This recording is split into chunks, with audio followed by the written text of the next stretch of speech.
welcome back to my channel. My name is Mariah, and here on my channel I post lifestyle, university, and physiotherapy related content. So if you're interested in that, make sure you subscribe, notification bell to all so you never miss a video.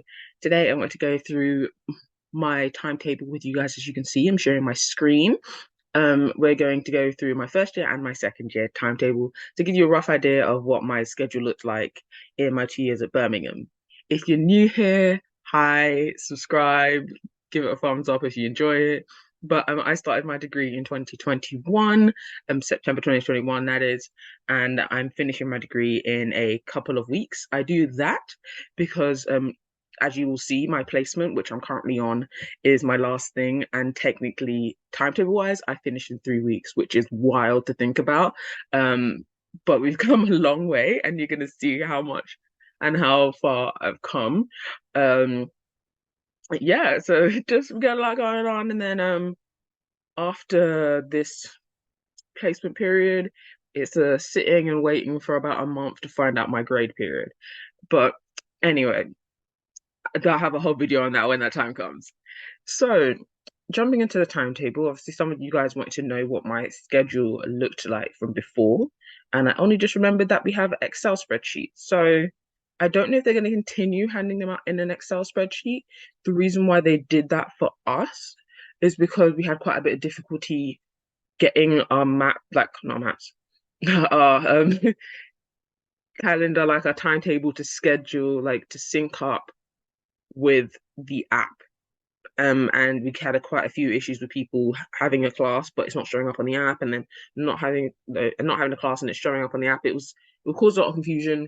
So the course admin gave us our timetable every semester from then on via an Excel spreadsheet, so we all knew what was going on. So as we scroll down here, these are like the first initial weeks of the course. So this week was the first week we had an actual class. So if you didn't know, in my first semester, I did research methods, which is RM. I did transition to physiotherapy, which was a module where we did like basically I like to call it a module that got everybody up to the same pace as if everybody came from like a similar background. Like, so I just bought an exercise science as my undergrad, and the stuff we did in that module were kind of things I did in my sport and exercise science course in terms of this is like, these are the muscles, here are some bones, da da da da da. Like that. It wasn't what you may think by the name transition to physiotherapy. Like, don't get me wrong, we touched upon like how to write a reflection, but we didn't go in that much depth, and we didn't really touch upon CPD like that. So that's what I assumed. But anyway, we had a seminar for TTP. I also had this one, so evidence-based musculoskeletal practice, so that's MSK. And we had therapeutic rehabilitation. And in therapeutic rehabilitation, we did things like pressure points, massage, walking aids, did like a whole presentation and stuff. It was a decent module. I liked it.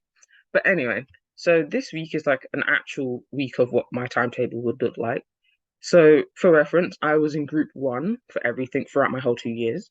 So I wouldn't have to attend these ones unless anything. So it was always good to have like a timetable where you could see the other options of classes, because in some cases you couldn't make your class, so you could go to another one. So Monday was technically the busiest day. Musculoskeletal practice was always online. There was never a point where the lecture was in person. So that always gave people the opportunity to either go to the library and do the lecture or to go home and do the lecture. And then Tuesday morning, sorry, I would have my MSK practical.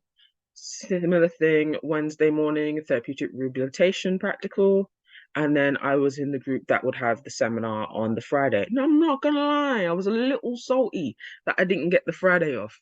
It's only, well, 1 hour seminar, but I was a bit like, really? Um, but that was my first semester. It goes like that throughout. So some other things that came in the first semester. So in the red, you can see prosectorium.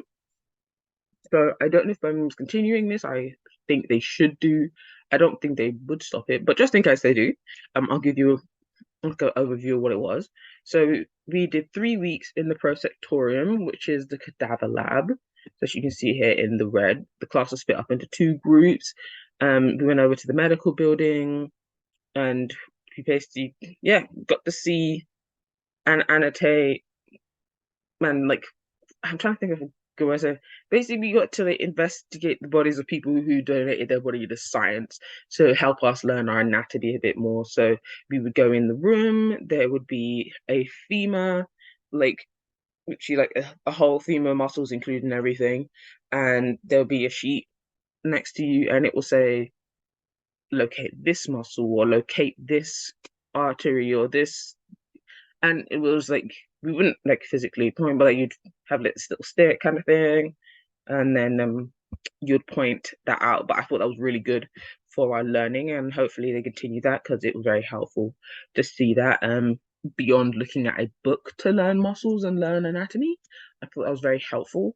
Um, we also have, you can ignore the electrotherapy, that was part of transition to rehabilitation, no, therapy to rehabilitation. Um, on here we have manual handling as well. In your first year and your second year, only once a year, you have to do your manual handling training. We went over to the QE to do that. That has to be done for you to be able to go on placement. So it's like knowing how to use certain equipment like a Sara Steady, a hoist, how to work the beds, like how to transfer someone to the edge of the bed, like rolling, I forgot the name of this slide sheet. There you go. I was thinking, what's that? And pat sliding and stuff like that. We learned all of that, banana boards, the whole shebang, in manual handling. You only had to go once. There were just multiple different slots because sometimes the slots didn't work for everybody.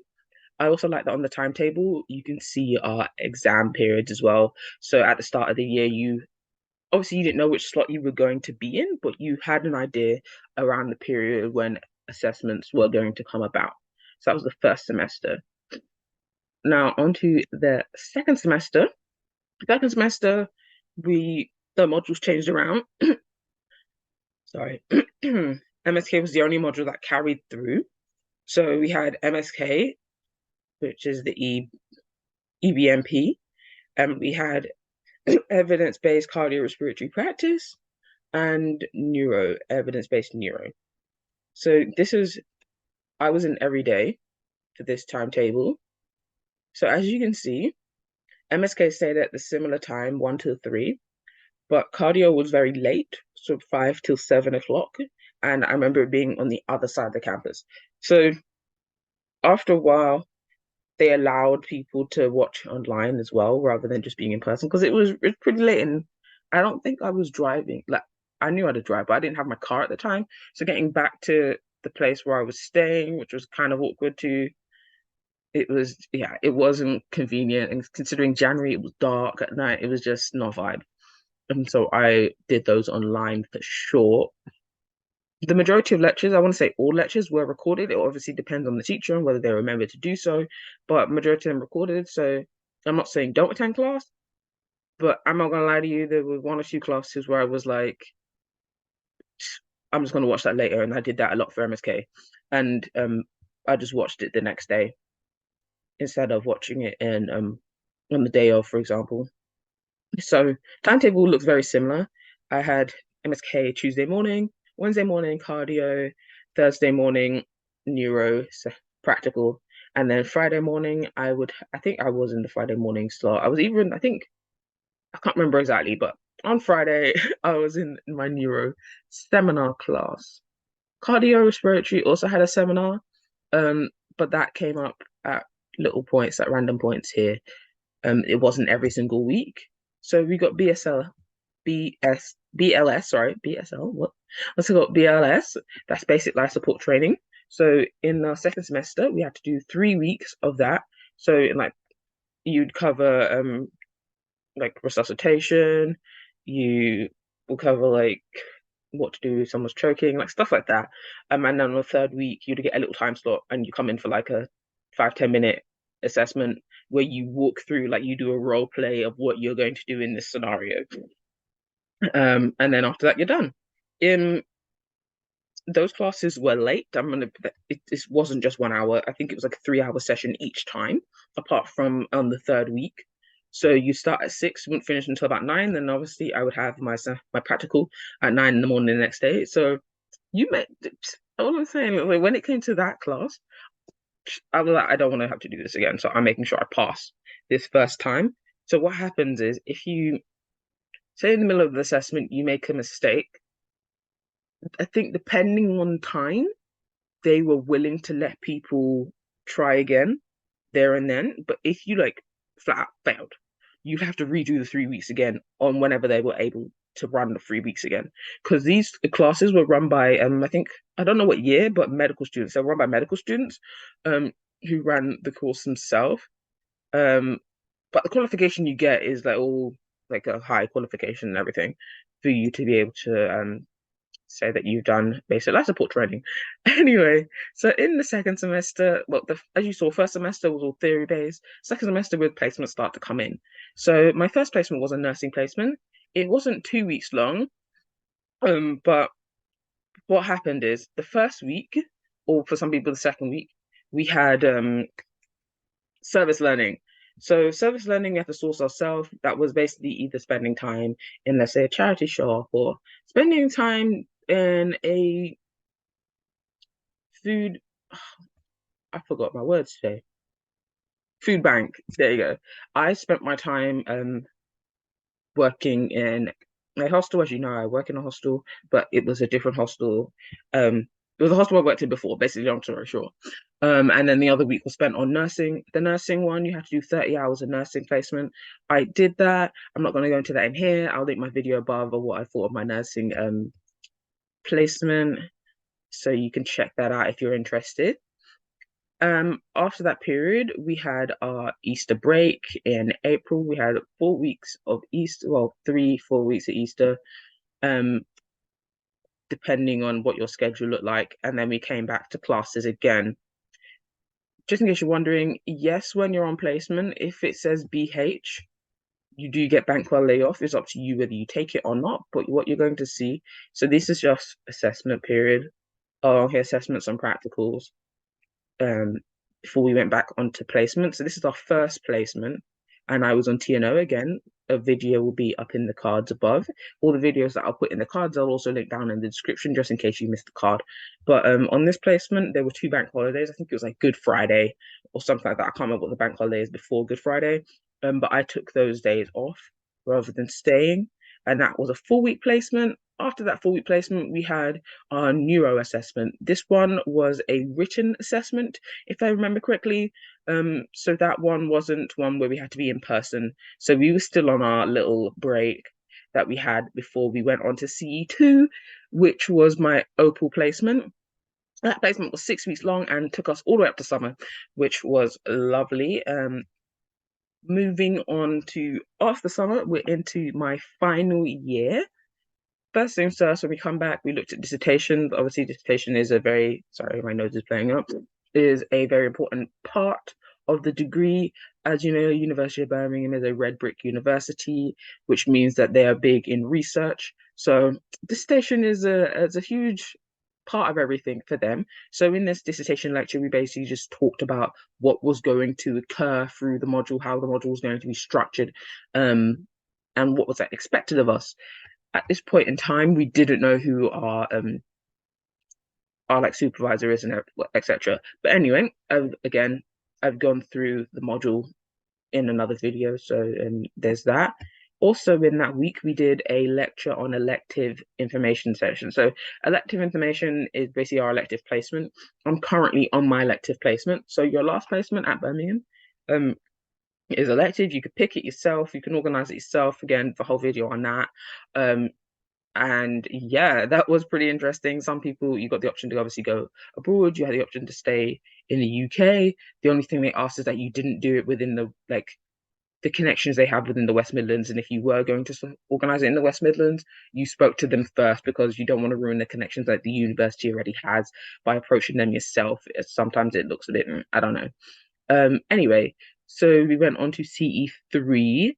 CE3 for me was my time in mental health and learning disabilities. Really loved that. But as you can see here, there was no break in between CE3 and CE4. So I believe I went away because so far I've been going away after every placement. I believe I went to Copenhagen in that snippet to give myself a little break because I was like, this is too much. So it was like 11 weeks straight of back-to-back placement. And then after CE3 was CE4, and I did what did I do? Pediatric respiratory and orthopedics for that, and that brought us up to the Christmas period, that bank holiday overseas over Christmas. And now we came back from Christmas in January, and it was just like the APP module that we were attending in person for. But all the rest of the time, we had loads of free time. As you can see, moving on second semester, quite a bit of free time we've had. And that was all to focus on your dissertation before coming up to your fifth placement, which is what I did in March. And I was on urgent care team, like A&E, AMU assessment, etc. So I did that for 4 weeks and then had a little bit of a break here for Easter and obviously for dissertation for the whole of June. And now this is where I currently am. As you can see on my computer, it's the 6th of July. I'm currently on my first week of my elective placement. And at the end of July, I will be done with this placement and I'll be done with being a student in accordance to my timetable. But yeah, that was a view of my first year, my second year timetable. Hope you found it helpful. If you have any questions, leave it down in the comments below. And if you have any personal questions, message me, let me know. Um, yeah, and hopefully I can help you with your queries. Um, and yeah, go and check out the videos in the cards below. Maybe you'll be interested in any of the placements. But I'll see you guys in the next video. Bye, guys.